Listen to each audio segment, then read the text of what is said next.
this. IRS whistleblower Joseph Ziegler claims there's evidence linking President Biden to Burisma officials. Watch this.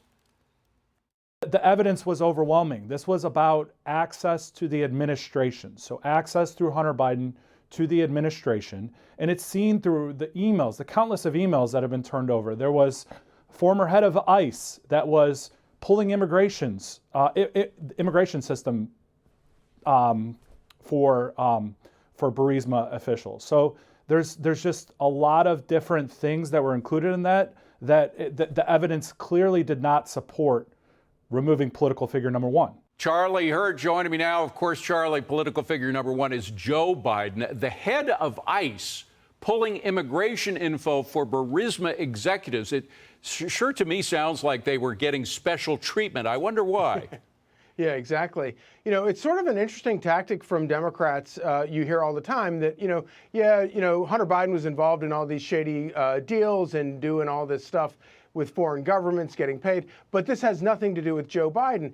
And, on so many levels, that does not pass the smell test. And this is just another example of it, where you have clear evidence of, foreign entities who hired Hunter Biden, paid him enormous amounts of money in areas that he has no expertise, but who got special favors from the government. And this is one example, I think, of many where that's the case, where, yeah, obviously you may not, I don't know how much more of a diagram you need to draw showing money flowing from, foreign entities that were paying for access into Joe Biden's pocket or the Biden family's pocket.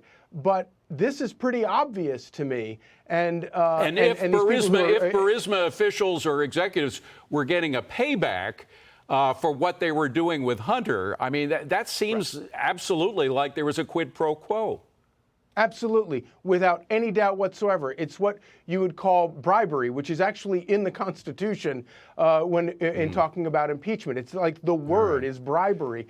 And even if it's not, even if you weren't able to produce those specific examples where the administration gave special favors to people who were paying Hunter Biden, the idea that all of this was going on under the nose of Joe Biden and Joe Biden was taking Hunter Biden with him on Air Force Two all around the world to China to drum up business, and this was and Hunter Biden was clearly using his connections in order to get people to pay him. That's also bribery. That is also something that Joe Biden should have known about. And then, Charlie, there were those emails, those pesky emails that were done very often with a pseudonym between Joe Biden and business partners of Hunter. There were 347 emails between Joe Biden and this one business partner in particular, Eric Schwerin, 55 of which were directly, it was not that he was CC'd on it, it was direct between Joe Biden and this guy, Eric Schwerin. So, I mean, isn't that evidence? To me, it's screaming evidence. And the other part of this is, if this was just simply a matter of Joe Biden dealing with a financial advisor who advised him on investments for his family, why use the pseudonym? That's the crazy thing about all of this. And even that, to me, given Schwerin's involvement in every aspect of Hunter Biden's companies, which were dealing with collecting money from foreign governments for access to the American government as Joe Biden was vice president, even if that weren't the case, it still doesn't pass the sniff test. Now, Charlie, the question is, the information about these emails came in the form of data searches.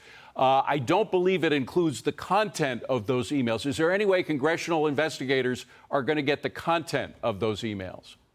I don't see how, now that we know that the emails exist, it's kind of like everything that's happened at every step of the way with this investigation. Now that we know that these things exist, the next step is obviously tracking those things down. And I don't know how the federal government can prevent congressional investigators from getting the actual material. And once we see the content of these emails, we'll know a whole lot more. And again, if Joe Biden has nothing to hide, then he should be all in favor of letting investigators see these things. And then we have what Hunter did last week, which was essentially to say to the investigators that wanted him to report to the committee, no way, I'm not doing it. I'm here in front of the Capitol, but I'm not going into your committee hearing. Even some Democrats are saying that was not a smooth deal, like Jen Psaki said that over the weekend. Yeah, it's a clear example of obvious contempt of Congress. Previous Congresses have put people in jail for this. At least they've put political opponents in jail for this. But to me, this is the real rotten part of all of it, David, and this is what's so frustrating to me.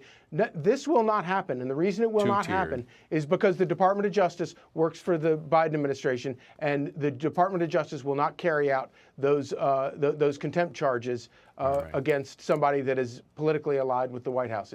It's a sad state for us. Charlie Hurd, it's never sad to have you on the air, though. It's always a pleasure to see you.